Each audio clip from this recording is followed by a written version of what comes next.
Hello students, मैं Meetu Saini learning phase in physics में आपका स्वागत करती हूँ। आज हम करने जा रहे हैं 11th क्लास का जो फर्स्ट चैप्टर है, that is physical world and measurement का topic, that is uses of dimensional analysis. मैंने अपनी प्रीवियस वीडियो में आपको फर्स्ट यूज़ बता दिया था। उस यूज़ को देखने के लिए आप मेरी प्रीवियस वीडियो को देख सकते हैं। That was to convert the one system of unit into another. अब आज हम सेकंड जो इसका यूज़ है वो करने जा रहे हैं, that is the to check the accuracy of the formula. कि हमें अगर कोई फॉर्मूला गिवन है तो हमें उसकी एक्यूरेसी को चेक करना है कि क्या वो गिवन फॉर्मूला करेक्ट है या नहीं है।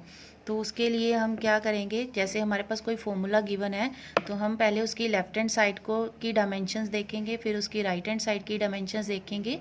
अगर दोनों की डायमेंशंस लेफ़्ट हैंड साइड और राइट हैंड साइड की डायमेंशंस जो इक्वल हो जाएंगी तो इसका मतलब हमारा जो फॉर्मूला है वो करेक्ट है। अगर डायमेंशंस इक्वल नहीं आती हैं इट मीन्स वो फॉर्मूला जो इनकरेक्ट है। तो इस एक्यूरेसी को चेक करने के लिए हम जो प्रिंसिपल यूज़ करते हैं, that principle is homogeneity principle. तो we use homogeneity principle. Homogeneity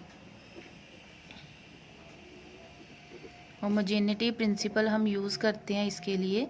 तो होमोजेनिटी प्रिंसिपल क्या है, ये नाम से ही क्लियर है। Homo means same. Homogeneity principle का मतलब है कि अगर डायमेंशंस दोनों साइड सेम होंगी, तो फॉर एग्जांपल अगर left hand dimensions of left hand side अगर dimensions of right hand side के इक्वल हो जाएंगी, dimensions of right hand side के अगर इक्वल हो जाएंगी तो इसका तो हमारा जो फॉर्मूला है वो करेक्ट है। तो this is the principle of homogeneity. तो डायमेंशंस हम किसको कहते हैं, जो हम ML T raise to power लेते हैं। जैसे रेस टू पावर, जैसे अगर फोर्स लेते हैं तो force is M1 L2 L1 T raise to power -2। तो ये जो 1 M रेस टू पावर 1 है तो it means dimensions of M is 1। ऐसे L रेस टू पावर 1 है तो डायमेंशंस ऑफ L इज़ 1। तो इस तरह से अगर दोनों साइड की जो डायमेंशंस हैं अगर वो इक्वल हो जाती हैं तो हमारा फॉर्मूला करेक्ट है। तो इस तरह से हम जो फॉर्मूले की एक्यूरेसी को चेक कर सकते हैं। तो इसको मैं एग्जांपल लेके बताती हूँ। फॉर एग्जांपल अगर जैसे आपने चेक करना, हमारे पास एनर्जी का formula that is mgh, potential energy. तो हमने ये चेक करना क्या ये फॉर्मूला करेक्ट है या नहीं है। यहाँ पे ई क्या हमारे पास energy, m is mass, g is acceleration due to gravity and h is height. तो सबसे पहले हम लेफ्ट हैंड साइड लेंगे। तो लेफ्ट हैंड साइड में हमने देखना हमारे पास क्या है, एनर्जी। तो left hand side is energy और एनर्जी की डायमेंशंस क्या होती हैं, M1 L2 T raise to power -2। तो ये हमारे पास एनर्जी की डायमेंशंस हैं। क्योंकि हमें पता है जो एनर्जी है वो वर्क के इक्वल होता है। अगर आप चाहते हो मैं निकाल के बता दूं तो मैं निकाल के बता देती हूँ कि जो वर्क है वो एनर्जी के इक्वल होता है। और वर्क किसके इक्वल होता है, फोर्स इनटू डिस्प्लेसमेंट। तो फोर्स की जो डायमेंशनल फॉर्मूला होता है ML T-2 और डिस्प्लेसमेंट इज़ L। तो ये हमारे पास बन जाएगा ML2 T-2। तो ये हमारे पास एनर्जी की डायमेंशंस आ गई। ठीक है, इसके बाद हमने राइट हैंड साइड लेनी है। राइट हैंड साइड में हमारे पास क्या है, राइट हैंड साइड हमारे पास है mgh। तो इसकी अगर डायमेंशंस लिखेंगे तो m की डायमेंशंस आ जाएगी m, g is acceleration due to gravity, तो एक्सेलेरेशन ड्यू टू ग्रेविटी की डायमेंशंस लिखेंगे। h इज़ हाइट, तो हाइट की डायमेंशंस इज़ l।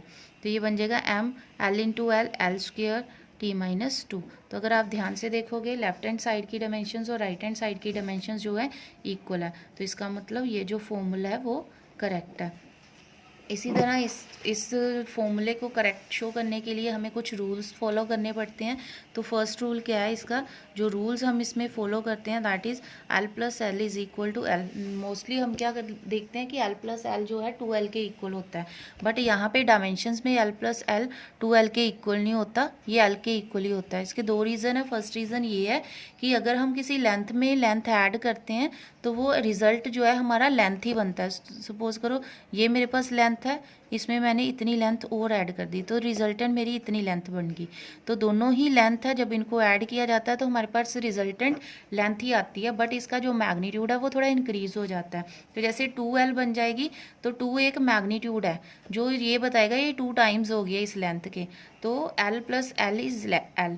सेकेंड जो चीज़ है वो ये है कि जो हमारा 2 है वो वैसे भी डायमेंशनलेस कांस्टेंट है, तो उसकी कोई डायमेंशंस होती नहीं है। तो डायमेंशनली हमें देखना होता है, तो इसलिए L plus L is L।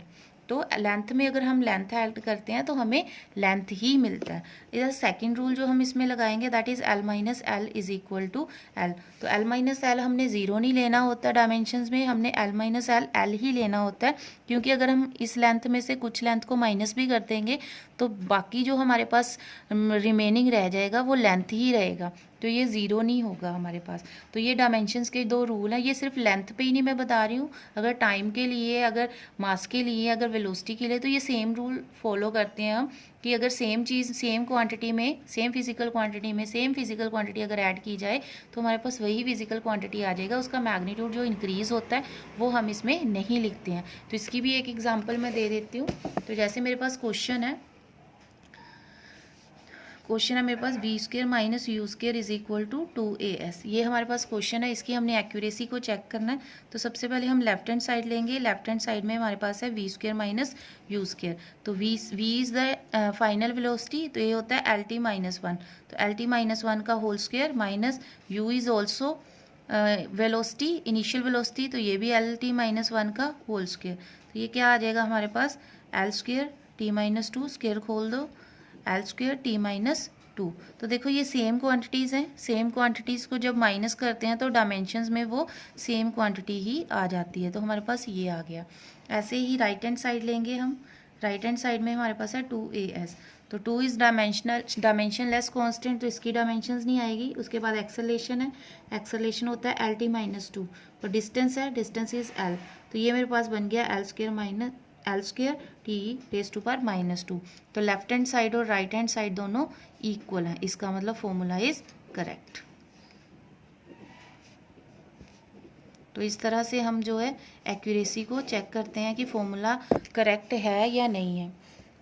Students, अगर आपको ये टॉपिक समझ में आ गया हो, अगर आपको मेरी वीडियो अच्छी लगे तो इस वीडियो को लाइक ज़रूर करें, शेयर करें और मेरे चैनल को सब्सक्राइब करें। Thank you.